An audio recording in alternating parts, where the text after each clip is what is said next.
Today, I am trying out the new Substack Live feature on the desktop just to see what it's like. But I also thought I would talk about the topic of healing the pain of the world.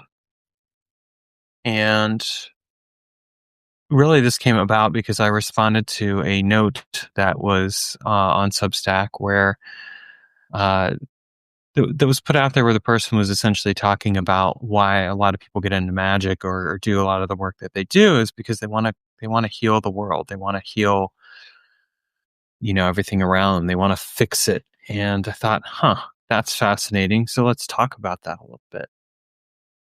Welcome, Healing with the Diamonds. Glad to have you here. Feel free to leave a comment or ask a question as we're going through. So I have a really interesting take on this from a couple different perspectives, and I'm going to share that here. First take is that,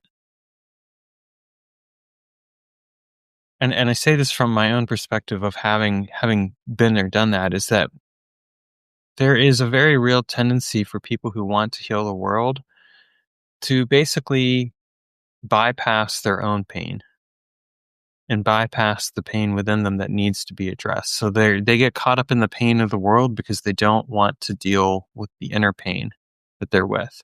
Welcome, Hans. Glad to have you here. What do I mean by that? Well, what I mean by that is that when we have a sense of inner pain in our lives, we have a number of different choices. We can face that pain and address it and address the aching wound at the heart of our being. We can try to bypass it. Many people will do this through addiction. Addiction to cigarettes, addiction to alcohol, addiction to porn, addiction to sex, addiction to other things. And then sometimes what they'll do is they'll often get for some people, the addiction or the bypass is through the desire to quote unquote heal the world. And people might say, well, healing the world seems like a good thing. Like, why would you look at it in that way?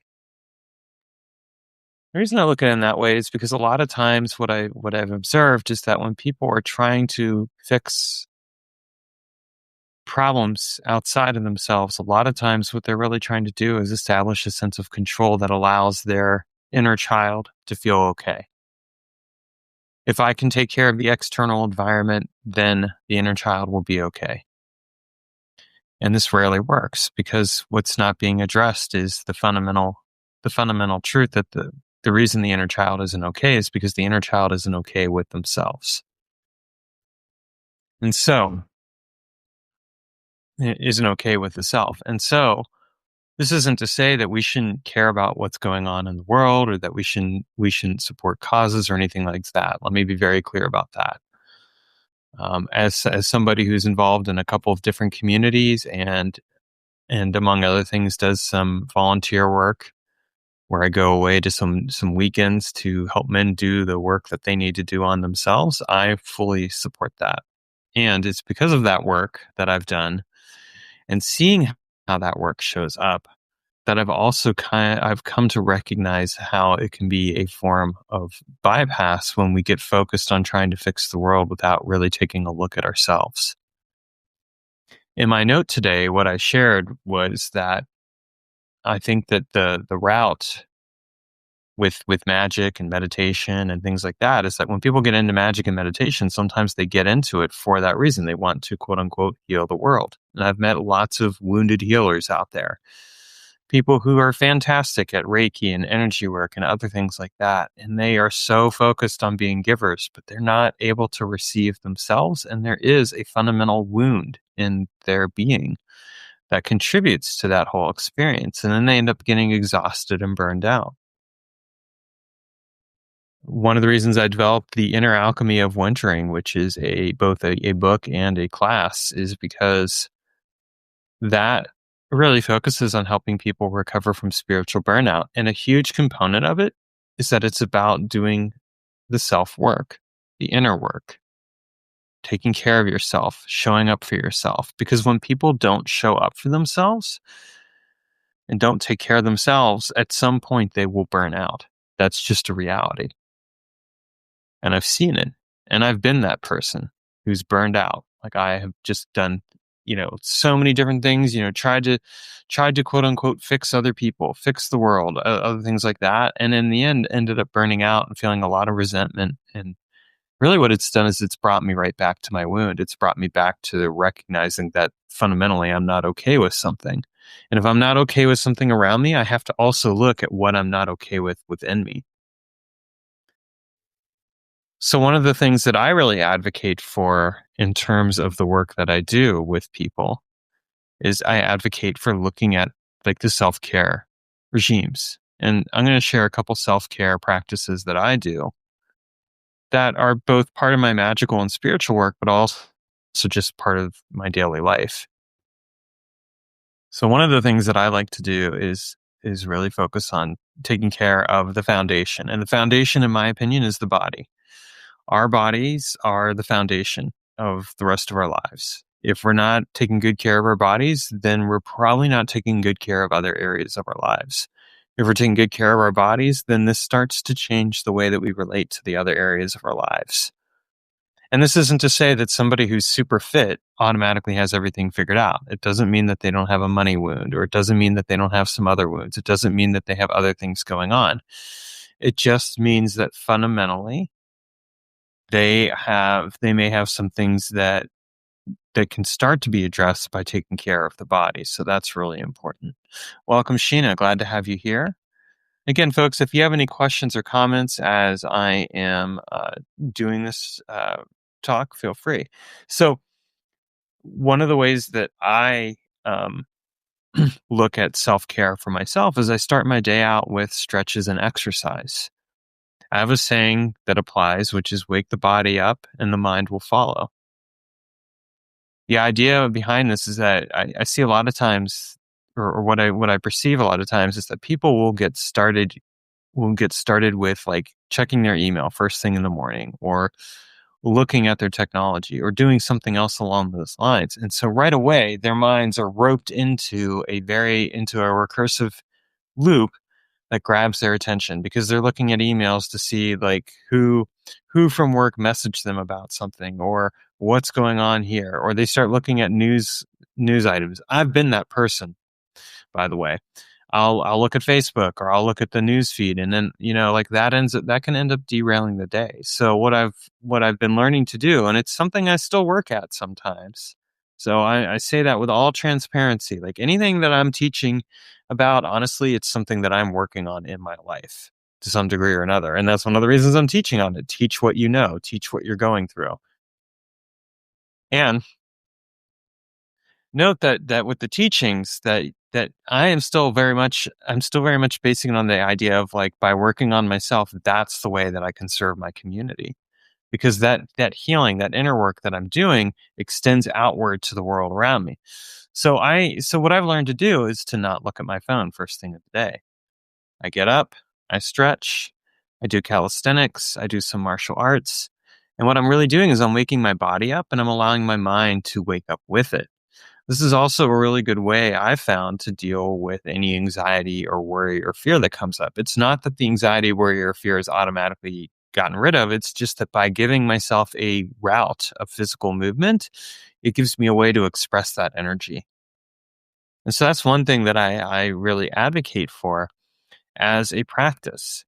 And I do think of it as a spiritual practice. I think that one of the most important things that we can do as spiritual practitioners is look at the way we take care of ourselves, the way that we take care of our bodies, the way that we relate to the world around us through our bodies. And when we do that, it changes everything else that we do. A person who is not taking good care of their body, there's usually something going on there. And it's this isn't like a judgment on them. I want to be very clear. There's no shame or judgment here, because I've also been that person who didn't take good care of his body. I just learned that as started to take better care of my body, it changed the way that I related to myself, and it changed the way I related to the world. I became less focused on trying to fix stuff out there, and more focused on bringing in like kind of like what I needed to do to take care of myself. And as a result, it allowed me to start being more aware of like, okay, here's the impact I have on the world around me. Here's the things that I want to do. So I think that's a really important component to this. When people get caught up in the pain of the world, often what's happening is that they are like looking outward at the pain in the world, and they're not seeing their own pain and how it's reflected in that pain of the world. But it's really important to look at that. So let's treat pain as a sacred mirror. What is the pain showing us? What is it telling us? If we look at what's going on in the world around us, can we also take a look at like what's going on within us and how we're responding? And it's not the idea that we have to automatically just turn inward and fix everything there and everything in the world around us will be fixed. But it's by being aware of what's going on within us and like what the response is that we can say, okay, I'm aware of that now. I can work with that. I can address that. And then I can take an action in the world around me that supports the cause or the belief or the issue that I see is needed. But I can do it in a way where I'm not letting my pain control the show. And that's a really important component to this. If any of you have any questions so far, feel free to drop those in. Um, the other thing I will say, though, is that it's not just about taking care of the body, it's taking care of yourself in other ways. So, one of the other practices that I do is I will record a voice note and share some things with myself, about the day and everything. But I always end it with, I love you and I respect you. And I will look in the mirror at different points of the day and say the same thing to myself. This isn't something that's said often enough. And the thing is that our words are spells. And even our image in a mirror is a spell. So, like, how we show up for ourselves really matters. I did not love or like myself very much up until a few years ago. It was only in 2022 that I even began to love and like and care about myself. Think about that. That's most of my life. I mean, I'm 49 years old, so I was 45 at the time. I was looking for love from a lot of different places, but the one place I wasn't looking for it from was myself. And that really came through. But when I started to look for love and respect and care from myself, it changed the way that I related to the world. I started to care a lot more about the world, but not from a place of seeking validation or approval, but from a place of empowered awareness. As magicians, we owe it to ourselves to really look at like where am I putting my power? And where am I sitting in my power? Where am I in presence with my power? This is something that's not really talked about a lot of. I mean, I don't see a lot of conversations around self-care, let me put it that way, when it comes to magic or really just in general. And yet self-care is fundamentally one of the most important things that we can give ourselves. Because self-care creates the foundation for everything else. If you have a leaky container in your life or a leaky energetic leak or something else, like look at the self-care that's involved or not involved, because there's probably a component there that needs to be addressed. When we care about ourselves, we also end up caring about the world around us. We start to care about how things show up. We start to care about our environment. We start to care about what's happening around us. And this is a really important component to this work. We want to care about ourselves and we want to care about the world around us. And we do that by actually taking care of ourselves. First and foremost, when you have addressed the foundational needs that you have in your life of care, respect, and love, when you've addressed your health, when you've addressed your finances, when you've addressed all those things that need to be addressed, that's when you can pivot and focus on other things. If a person can't take basic care of themselves in certain ways, that's where it creates the energetic leak. And I see this happen a lot. And mind you, I want to be very clear here that what I'm advocating for is not the same, is not like self-sufficiency here. Like it may come off that way. So I want to be very clear. I've admittedly grown up as a fairly self-sufficient person. I've had to be self-sufficient in some ways. That's a trauma response. What I'm advocating for is something different because in my self-sufficiency, I was harsh with myself a lot of times. I would be really hard on myself because that was one of the things I learned. And part of being self sufficient in my case was learning, okay, well, I have to be hard on me to make things happen. But it didn't work out all that well. Welcome, Gandalf. Glad to have you here. So, one of the things that I really advocate for is taking very good care of how you treat yourself. Think about the words that you use, what you're saying to yourself.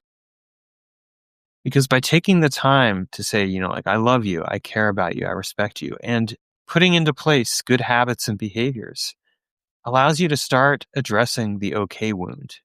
That I'm not okay with myself, I'm not okay with the world. And when you deal with those things, this then shows up in how you participate in your communities and how you connect with your communities. One of the reasons that I can safely say that how I'm showing up on here and Substack and just in general with the Magical Experiments community is that I've been able to change some things over the last few years. And it's brought some wonderful experiences into my life. It's brought Sheena into my life, which has absolutely been fundamental to things because as I've gotten better at taking care of myself, I've also attracted a better level of care and love in the world toward me. And this has also then corresponded to how I've interacted differently with people. I've shown up differently because in taking better care of myself, then I'm also asking, how can I take better care of the people in my communities? What can I do to show them that I care?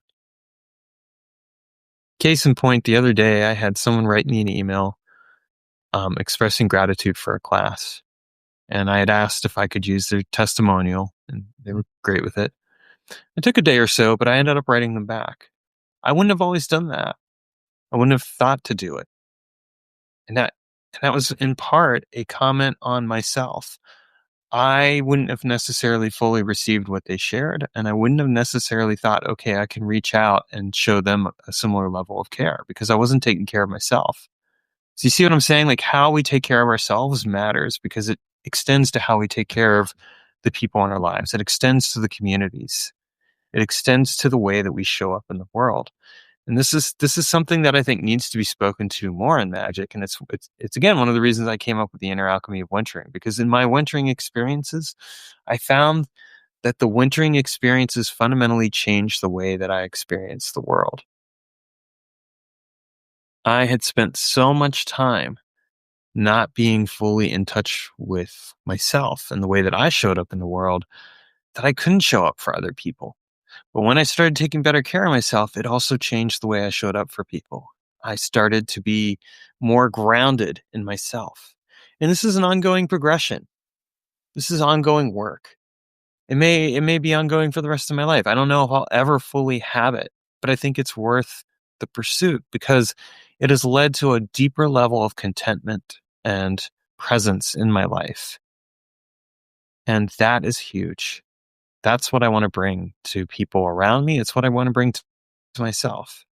And that's how I can sit with the pain of the world and then respond in a way that is effective because I'm not trying to fix everything. Instead, what I'm doing is I'm being present and aware with what's there and I'm working with it with curiosity and love and wonder instead of having to have it all figured out. So thank you for coming on here. Like I said, I wanted to kind of test drive out Substack Live on desktop for one thing, but I'm glad that I had you here, and I hope that this carries forward with you into the day.